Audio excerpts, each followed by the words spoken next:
श्री महावीराय नमः।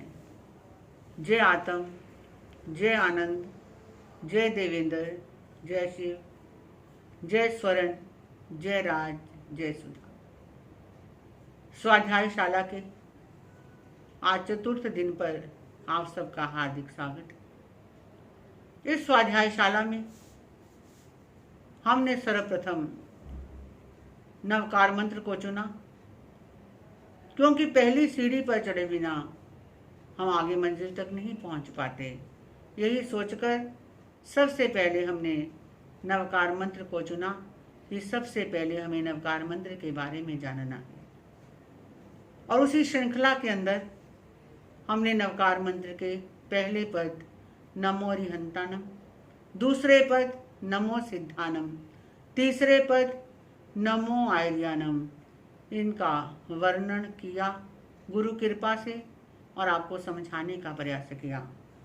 आज चौथा पद नमो अवजायानम। चौथा पद है कि सभी उपाध्याय भगवंतों को मेरा नमस्कार है। ये पद पंच परमेष्टि के अंदर बहुत महत्वपूर्ण पद है। जिस प्रकार संघ में चारित्र की आराधना के लिए आचार्य को प्रथम स्थान दिया गया, उसी प्रकार संघ में ज्ञान की साधना के लिए उपाध्याय का स्थान है। चारित्र के आराधना के साथ साथ ज्ञान की साधना होनी भी बड़ी आवश्यक है, क्योंकि बेसिकली देखा जाए तो जहाँ ज्ञान होता है वहीं चारित्र होता है। नानेन बिना ना हुंती चरण गुना। ज्ञान के बिना आचरण नहीं हो सकता, क्योंकि ज्ञान के बिना एक साधक संसार का मार्ग और मोक्ष का मार्ग क्या है इसका पृथकीकरण नहीं कर सकता। ज्ञान के बिना ना वो ज्ञान को समझ सकता है, ना हे को समझ सकता है, ना गे को समझ सकता है, ना उपाधि को समझ सकता है, ना धर्म को समझ सकता है, ना पुण्य को समझ सकता है, ना उत्थान को समझ सकता है, ना पतन किस चीज़ों से होता है उन्हें समझ सकता है। इसलिए मोक्ष के राही के लिए ज्ञान का प्रकाश होना परम आवश्यक है। और वो ज्ञान का प्रकाश हमें कौन प्रदान करते हैं? अरे वो ज्ञान का प्रकाश हमें उपाध्याय प्रदान करते हैं। इसलिए चौथे पद के अंदर उपाध्याय भगवंतों को नमस्कार किया गया है। शास्त्रीय भाषा में आपको बता जाऊं कि उपाध्याय किसे कहते हैं कि जो साधु गुरु से या गीतार्थ साधुओं से उपाधान तप के अनुष्ठान से और 3 योगों को एकाग्र करके शास्त्र अध्ययन करता है और उसी शास्त्र को जिज्ञासु साधु साध्वी और श्रावक श्राविकाओं को सिखाता है, वो उपाध्याय है। या एक और आपको डेफिनेशन बता दूं कि जो जिज्ञासु साधु साध्वियों की, श्रावक श्राविकाओं की जिज्ञासा का समाधान करके उन्हें मोक्ष के प्रति उनकी रुचि को उत्पन्न करता है, उनकी रुचि को उत्पन्न करके उन्हें मोक्ष का पथ बताता है, वो कौन है? वो उपाध्याय प्रवर हैं। इस प्रकार के उपाध्याय प्रवर को इस चौथे पद के अंदर वंदन किया गया है, नमन किया गया है। भगवती सूत्र के 5वें शतक में वर्णन आता है कि आचार्य और उपाध्याय ये दोनों संघ की जो विशिष्ट सेवा करते हैं। आचार्य और उपाध्याय जो दोनों ज्ञान और आचरण की लोगों को, साधु साधियों को एक प्रेरणा प्रदान करते हैं। इस तरह संघ की महती सेवा करके वो दोनों शीघ्र ही मोक्ष के राही बन जाते हैं। वो दोनों शीघ्र ही और अवश्य ही मोक्ष प्राप्त करते हैं। और ऐसे आचार्य और अब उपाध्याय प्रवर जो कि 25 गुणों से युक्त होते हैं, यानी उपाध्याय के 25 गुण होते हैं। पहली वो उपाध्याय प्रवर द्वादशांगी वाणी के अध्येता और वेता होते हैं, यानी खुद भी वो ज्ञान अर्जित करते हैं द्वादशांगी वाणी का और लोगों को भी अध्ययन करवाते हैं। तो वो द्वादशांगी वाणी क्या है? जो हमारे 12 अंग हैं वही द्वादशांगी वाणी है।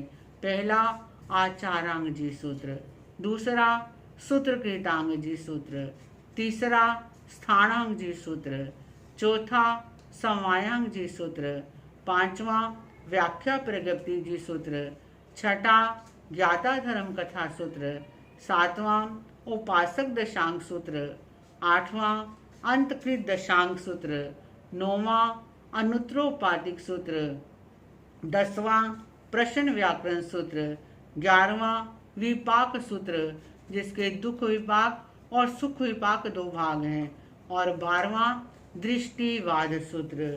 ये 12 द्वादशांगी वाणी के यानी 12 आगमों के उपाध्याय प्रवर ज्ञाता होते हैं। और उसके बाद जो 13वां उपाध्याय प्रवर का गुण बताया वो है चरण सत्री। क्या शब्द है कि उपाध्याय प्रवर का 13वां गुण है कि वो चरण सत्री से युक्त होते हैं। तो बंधुओं, ये चरण सत्री किसे कहते हैं?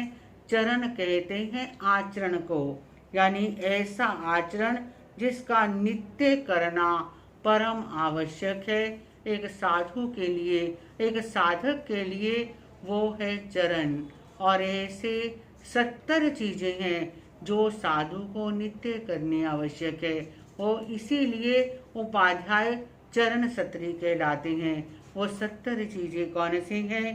पहला, एक साधु, एक साधक, एक उपाध्याय प्रवर वो 5 महाव्रत का धारी होता है, 10 यति धर्म का पालन करता है, 17 प्रकार के संयम का पालन करता है, 10 प्रकार का व्यावृत्ति का पालन करता है, 9 प्रकार के ब्रह्मचर्य का पालन करता है, 3 रतन त्रय यानी सम्यक ज्ञान, सम्यक दर्शन और सम्यक चारित्र का पालन करता है, 12 प्रकार के तप का पालन करता है, और 4 प्रकार के कषाय यानी क्रोध, मान, माया और लोभ, इन चारों कषायों का निग्रह करने वाला होता है।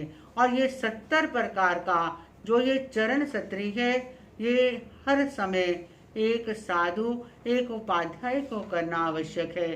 तो ये 13वां उपाध्याय का गुण है चरण सत्री। 14वां जो गुण है वो है करण सत्री। अब चरण और करण, इसमें क्या डिफरेंस है, क्या अंतर है? चरण होता है जो नित्य प्रति करना आवश्यक है, लेकिन करण क्या होता है? जो प्रयोजन करने पर किया जाता है और प्रयोजन ना पड़े तो नहीं किया जाता, वो करण सत्री कहलाता है। और सत्री का मतलब यानी उस करण के भी 70 भेद हैं। दोबारा समझ लीजिए कि चरण और करण में क्या अंतर है। अरे चरण होता है जिसे हर समय करना जरूरी है, और करण होता है जो प्रयोजन पड़ने पर किया जाता है, और प्रयोजन ना पड़े तो जो नहीं किया जाता वो क्या है? वो करण सत्री है। और करण सत्री के भी 70 भेद कहे गए हैं। पहला, अनशन आदि, अशन आदि 4 प्रकार की पिंड विशुद्धि, क्योंकि पिंड भोजन को कहते हैं, और 4 प्रकार का अन्न हमारे लिए बताया है। अशन पानम खादम स्वादम, यानी 4 प्रकार की पिंड विशुद्धि एक उपाध्याय के लिए जरूरी है। फिर बताया 12 प्रकार की भावना, जब जब ऐसी स्थिति आए, कोई प्रयोजन पड़े, तो 12 प्रकार में से किसी भी प्रकार की भावना उसके जीवन में आनी चाहिए। फिर बताया कि 12 प्रकार की वो भिक्षु प्रतिमाओं का आराधक होना चाहिए। भिक्षु प्रतिमा क्या होती है? प्रतिमा कहते हैं प्रतिज्ञा विशेष को, यानी एक साधक जब अपनी साधना में चल रहा है, पर जब वो साधना में और भी ऊपर उठना चाहता है, और भी ऊपर कुछ करना चाहता है, और ज़्यादा आध्यात्मिक उत्कर्ष करना चाहता है, तो प्रतिमाओं को अंगीकार कर लेता है। ऐसे उपाध्याय 12 प्रकार की भिक्षु प्रतिमाओं से युक्त होते हैं। फिर आगे कहा कि वो 5 प्रकार की इंद्रियों का निग्रह करते हैं।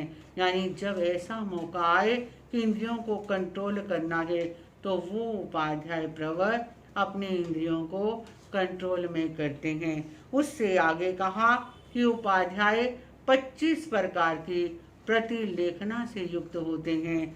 उससे आगे वो 3 प्रकार की गुप्तियां और 4 प्रकार के अभिग्रह के धारक होते हैं। तो ये क्या है? ये 70 प्रकार की करण सत्री है। और इससे आगे देखें, ये 14 भेद पूर्ण हुए। 15वां भेद 15 से 22 तक वो 8 प्रकार की प्रभावना से धर्म के प्रभाव को सारे संसार में फैलाते हैं। वो 8 प्रकार की प्रभावना कौन सी है? पहली है प्रवचन प्रभावना, दूसरी है धर्म कथा प्रभावना, तीसरी है वाद प्रभावना, चौथी त्रिकालज्ञ, पांचवी तप प्रभावना, छठी व्रत प्रभावना, सातवीं विद्या प्रभावना और आठवीं कवित्व प्रभावना। ये 8 प्रभावनाओं से एक उपाध्याय प्रवर युक्त होते हैं। ये 22 गुण हुए और आगे के 3 गुण हैं कि वो 3 योगों यानी मन, वचन और काया का निग्रह करने वाले होते हैं। ऐसे 25 गुणों से उपाध्याय प्रवर युक्त होते हैं और ऐसे 25 गुणों के धारक उपाध्याय प्रवर को चौथे पर नमो वचायानम कहकर वंदन नमस्कार किया गया है। आप देखिए, इसमें कहीं ये नहीं कहा गया कि जो जैन धर्म के उपाध्याय हैं या किसी एक संप्रदाय के उपाध्याय हैं उन्हें ही नमस्कार है, बल्कि क्या कहा कि जो भी इन 25 गुणों से युक्त है वो उपाध्याय है और ऐसे उपाध्याय को चौथे पद के अंदर नमस्कार किया गया है। जैसे श्रवण संघ के हमारे उपाध्याय हैं, उपाध्याय प्रवर श्री रमेश मुनि जी महाराज साहब, उपाध्याय प्रवर श्री परवीन ऋषि जी महाराज साहब, उपाध्याय प्रवर श्री जितेंद्र मुनि जी महाराज साहब और उपाध्याय प्रवर श्री रविंद्र मुनि जी महाराज साहब। और भी उपाध्याय हैं जो संघ की सेवा किस माध्यम से कर रहे हैं कि वो साधु साधियों को पढ़ाते हैं, लिखाते हैं, उनकी जिज्ञासाओं को शांत करते हैं और तत्व की जानकारी उन्हें देकर, उन्हें प्रेरणा देकर स्वाध्याय की, उन्हें धर्म की तरफ बढ़ाते हैं। उन्हें भी नमन है और नमन है किसी भी धर्म या किसी भी संप्रदाय के उपाध्यायों को जो खुद ज्ञान से भंडार से अर्जित है, जिन्होंने ज्ञान के भंडार को अपने जीवन में अंगीकार किया हुआ है और श्रद्धालुओं को, साधु संतों को या फिर श्रावक श्राविकाओं को जो ज्ञान का दान देते हैं, जो ज्ञान की विद्या देते हैं, ऐसे सभी धर्मों के, सभी संप्रदायों के, सभी उपाध्यायों को इस चौथे पद के अंदर वंदन नमन किया गया है। अब 4 पदों की विवेचन गुरु कृपा से जैसे मैंने समझा, जैसे सीखा, वैसे आपको बताने का प्रयास किया। 5वें पद में कैसे वर्णन चलेगा वो कल बताने का प्रयास करूँ।